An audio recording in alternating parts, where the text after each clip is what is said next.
Yeah, so I think, first of all, you have to have an organizational recognition that the failure is part of your job, right? That good innovation doesn't happen without failure.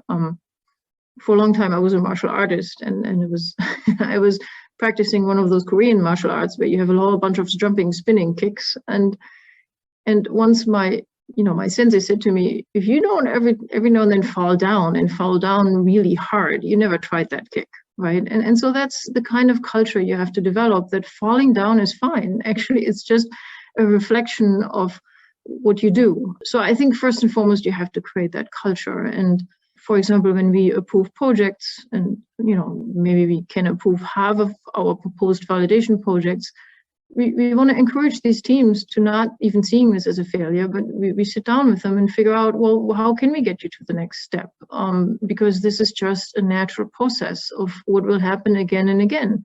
I don't know how many pitch decks an entrepreneurial team puts together, and how many venture capitalists they typically face, and they get rejected, or they might even have a bunch of investors, but they just have a much harder time to find their lead investors. Those things are going to happen. And so I think even opening people's eyes to the fact that this is going to happen and it is totally normal, and you're going to go through this and you just keep going, creating that culture, I think is already a big part of it. And teaching our entrepreneurs that just move on and learn and just keep going. It'll work out at some point.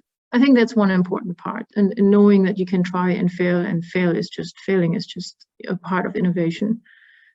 And I think the other part of it is too, then, and I can tell you, I've spent a lot of time on this for the last year, is building a community that supports each other, right? That vets ideas with each other, where people can bring up new ideas. And when somebody, has some constructive feedback to those ideas, it's not a matter of striking it down, it's a matter of making it better, so that people are actually not afraid of putting themselves out there and fail, but they have learned that if they're doing it within a strong community, it's not going to be a problem. And so that's where I think the ecosystem Wyss is one of those things that we need to bring to bear here.